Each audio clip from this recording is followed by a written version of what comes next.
여러분, 튀르키예 하면 보통 뭐가 떠오르시나요? 아름다운 지중해, 카파도키아의 열기구, 유서 깊은 역사 유적들, 이런 것들이 먼저 생각나실 텐데요. 그런데 요즘 튀르키예를 찾는 사람들은요, 전혀 다른 이유로 엄청난 충격을 받고 있다고 합니다. 바로 상상조차 하기 힘든 살인적인 물가 때문이죠. 대체 무슨 일이 벌어지고 있는 걸까요? 네, 라면 한 그릇에 16,000원, 치킨 한 마리에 8만 원. 이게 한 여행 유튜버의 솔직한 반응이었는데요. 와, 정말 듣기만 해도 입이 떡 벌어지죠? 이게 바로 지금 튀르키예를 여행하는 사람들이 마주하고 있는 현실입니다. 지난 몇 년 동안 튀르키예 누적 물가 상승률이 무려 400%를 넘어섰습니다. 네, 400%요. 잘못 들으신 게 아닙니다. 이게 무슨 말이냐면 예전에 1,000원 하던 게 지금은 4,000원, 5,000원이 됐다는 뜻이에요. 아까 그 8만 원짜리 치킨도 원래는 2만 원짜리였다는 거죠. 자, 그러니까 이게 단순히 저기 물가 좀 비싸졌네? 하고 넘어갈 문제가 아니라는 겁니다. 여행의 모든 경험을 완전히 바꿔버리는 그런 새로운 현실이 펼쳐지고 있는 거죠. 우리 머릿속에 튀르키예는 가성비 좋은 여행지다, 이런 공식이 딱 박혀 있잖아요. 저도 그랬거든요. 그런데 과연 이 말이 지금도 유효할까요? 한번 따져보죠. 구체적인 가격 변화를 보면요, 이게 정말 실감이 확 나실 겁니다. 불과 몇 년 전만 해도 10,000원 초반대였던 이스탄불 호스텔이 이젠 기본 3만 원이 넘고요. 15,000원 정도 했던 파묵칼레 입장료는 46,000원까지 치솟았습니다.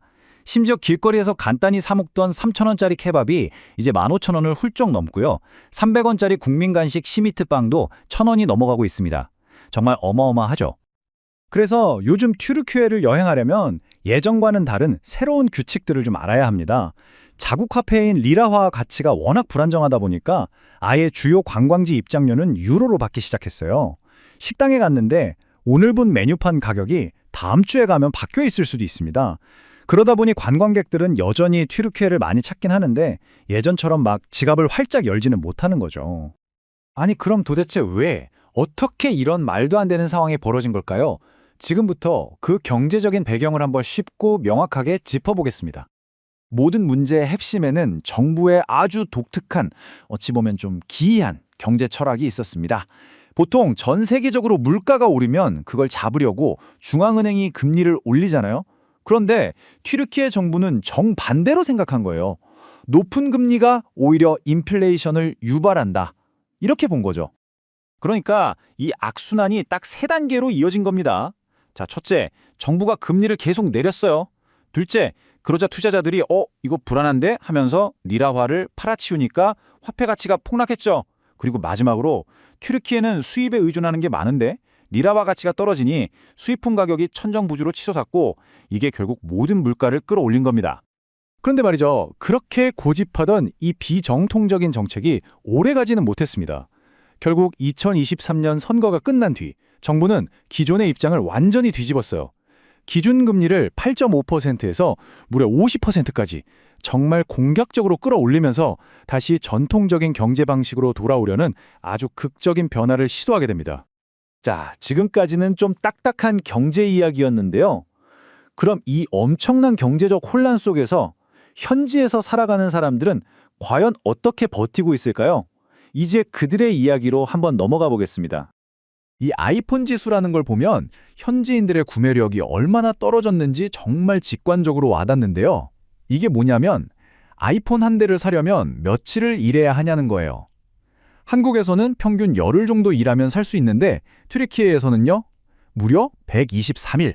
그러니까 넉 달 내내 숨만 쉬고 돈을 모아야 아이폰 하나를 살 수 있다는 의미입니다. 정말 충격적인 수치죠? 상황이 이렇다 보니 정부도 가만히 있을 수만은 없었겠죠. 최소한의 사회 안전망을 가동하기 시작했습니다. 하이크의 금액, 우리말로 하면 시민의 빵이라는 이름으로 시중보다 30에서 50%나 저렴하게 빵을 공급하고요. 또 켄트 로칸타스라는 시립식당을 열어서 단돈 1달러, 그러니까 1,000원대의 한 끼 식사를 해결할 수 있도록 돕고 있습니다. 자, 이제 마지막 질문으로 넘어가 보겠습니다. 이 모든 경제적인 어려움에도 불구하고 과연 튀르키예의 관광지로서의 매력은 식었을까요? 아니면 여전할까요? 놀랍게도 정답은 아니오입니다. 그것도 그냥 아니오가 아니고요. 이스탄불은 2023년에 파리, 런던, 두바이 같은 쟁쟁한 도시들을 모두 제치고 전 세계에서 가장 많은 해외 관광객이 찾은 도시 1위를 차지했습니다. 정말 아이러니하죠? 그럼 왜 사람들은 여전히 튀르키예로 몰려갈까요? 그 이유는 어찌 보면 간단합니다. 경제 상황과는 별개로 튀르키예가 가진 본질적인 매력 그 자체는 변하지 않았기 때문이죠. 물론 물가가 엄청나게 올랐지만 솔직히 서유럽 주요 도시에 비하면 아직은 여행 경비 부담이 덜한 편이고요. 무엇보다 카파도키아의 동굴 호텔이나 이스탄불의 그랜드 바자르처럼 오직 튀르키예에서만 할 수 있는 그런 독보적인 경험들이 여전히 전 세계 여행객들을 강력하게 끌어당기고 있는 겁니다.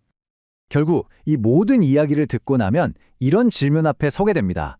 한 나라가 가진 자연과 문화의 아름다움은 영원한데 그 가치를 매기는 화폐는 이렇게 위태로울 때 그 속에서 하루하루를 살아가는 가장 위대한 보물, 바로 사람들의 미래는 과연 어떤 모습이 될까요?